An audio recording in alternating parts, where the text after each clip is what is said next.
დაპირებისამებრ, გთავაზობთ ინფორმაციას ხშირ და გავრცელებულ დაავადებებზე და მათ სიმპტომებზე.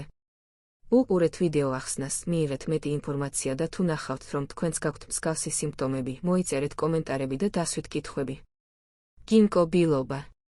გინკობილობა ერთ-ერთი უძველესი ხეა დედამიწაზე, რომლის ექსტრაქტი ტრადიციულ მედიცინაში საუკუნეების განმავლობაში გამოიყენება.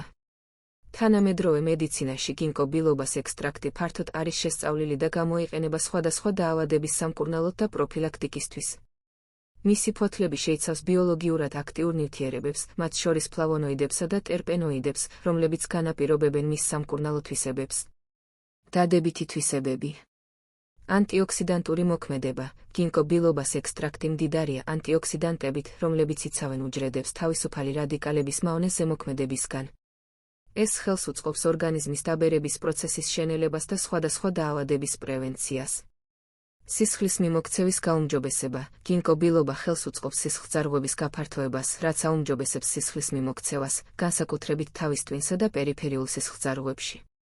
ეს სასარგებლოა მეხსიერების გაუმჯობესებისთვის, თავბრუსხვევისა და კიდურების დაბუჟების შესამცირებლად.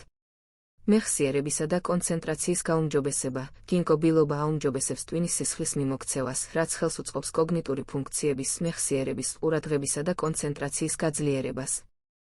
ის ხშირად გამოიყენება ხანდაზმულებში ასაკობრივი მეხსიერების დაქვეითების შესანელებლად. ანთების საწინააღმდეგო მოქმედება. გინკობილობას ექსტრაქტს გააჩნია ანთების საწინააღმდეგო თვისებები, რაც ხელს უწყობს ორგანიზმში ანთებითი პროცესების შემცირებას.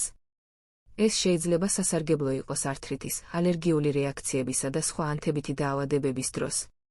ნერვული სისტემის მხარდაჭერა. გინკობილობა ხელს უწყობს ნერვული უჯრედების დაცვას და აღდგენას, რაც შეიძლება სასარგებლო იყოს ნევროლოგიური დარღვევების, როგორიცაა ნეიროპათიისა და ნევრალგიის დროს.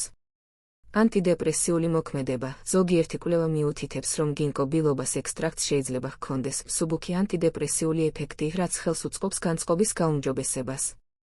ხედველობის გაუმჯობესება. გინკობილობა ხელს უწყობს თვალის სისხლის მიმოქცევის გაუმჯობესებას, რაც სასარგებლოა მაკულარული დეგენერაციისა და სხვა თვალის დაავადებების დროს. უარყოფითი თვისებები და გვერდითი მოვლენები. მიუხედავად მრავალი დადებითი თვისებისა, გინკობილობას ექსტრაქტს შეიძლება ახლდეს გარკვეული გვერდითი მოვლენები, განსაკუთრებით ჭარბი დოზირების ან გარკვეული მედიკამენტების პარალელურად მიღების შემთხვევაში. სისხლდენის რისკი. გინკობილობა აფერხებს თრომბოციტების აგრეგაციას, სისხლის შედედებას, რაც ზრდის სისხლდენის რისკს. ამიტომ მისი მიღება არ არის რეკომენდებული ოპერაციამდე, მშობიარობამდე ან სისხლდენის დარღვევების მქონე პაციენტებისთვის. ასევე სიფრთხილეა საჭირო ანტიკოაგულანტებთან, მაგალითად ვარფარინი, ასპირინი, ერთად მიღებისას.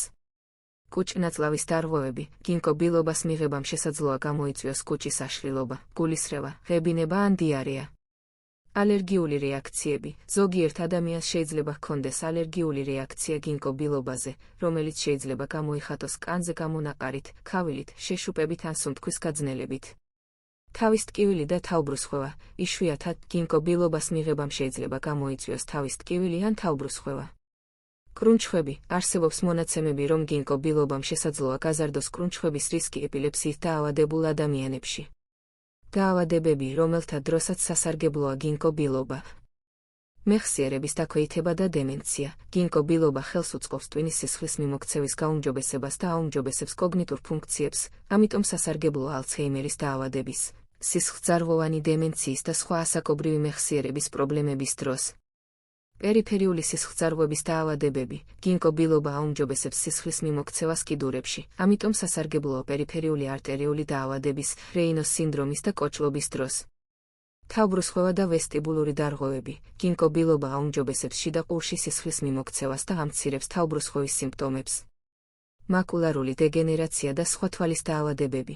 გინკობილობა ხელს უწყობს თვალის სისხლის მიმოქცევის გაუმჯობესებას და იცავს თვალის უჯრედებს დაზიანებისგან. შფოთვა და დეპრესია. ზოგიერთ კვლევაში დაფიქსირდა გინკობილობას მსუბუქი ანტიდეპრესიული და შფოთვის საწინააღმდეგო ეფექტი. დაავადებები, რომელთა დროსაც არ არის რეკომენდებული გინკობილობას მიღება. სისხლის შედედების დარღვევები. გინკობილობა აფერხებს თრომბოციტების აგრეგაციას, ამიტომ ის უკუნაჩვენებია სისხლდენისადმი მიდრეკილების მქონე ადამიანებისთვის. ქირურგიული ჩარევები. ოპერაციამდე ან სტომატოლოგიურ პროცედურებამდე რამდენიმე დღით ადრე უნდა შეწყდეს გინკობილობას მიღება სისხლდენის რისკის თავიდან ასაცილებლად. ორსულობა და ლაქტაცია არ არის საკმარისი მონაცემები ორსულებსა და მეძუძურ დედებში გინკობილობას უსაფრთხოების შესახებ, ამიტომ მისი მიღება არ არის რეკომენდებული ამ პერიოდში. ეპილეფსია, გინკობილობამ შესაძლოა გაზარდოს კრუნჩხვების რისკი, ამიტომ ეპილეფსიით დაავადებულებმა თავი უნდა აარიდონ მის მიღებას.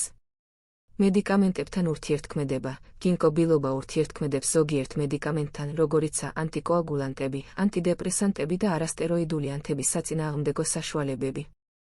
თუ თქვენ იღებთ რაიმე მედიკამენტს, აუცილებლად გაიარეთ კონსულტაცია ექიმთან, სანამ დაიწყებთ გინკობილობას მიღებას. მიღების წესი და დოზირება. გინკობილობა ხელმისაწვდომია სხვადასხვა ფორმით, მათ შორის კაფსულების, ტაბლეტების, თხევადი ექსტრაქტისა და ჩაის სახით. დოზირება დამოკიდებულია მიზანსა და პროდუქტის ფორმაზე. კაფსულები და ტაბლეტები, სტანდარტული დოზაა 120-240 მგ დღეში, გაყოფილი 2-3 მიღებად. მკურნალობის დასაწყისში რეკომენდებულია დაბალი დოზის მიღება და თანდათანობით გაზრდა. თხევადი ექსტრაქტი, ჩვეულებრივ მიიღება 1-2 მl დღეში, განზავებული წყალში ან წვენში.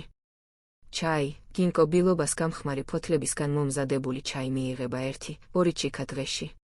გინკობილობას მიღებამდე აუცილებლად გაიარეთ კონსულტაცია ექიმთან, განსაკუთრებით თუ გაქვთ რაიმე დაავადება ან იღებთ მედიკამენტებს. გინკობილობას ეფექტი შეიძლება გამოვლინდეს რამდენიმე კვირის ან თვის რეგულარული მიღების შემდეგ.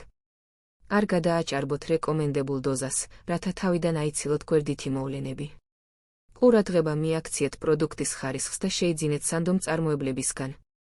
დასვით თქვენი კითხვები ჯანმრთელობის შესახებ კომენტარებში.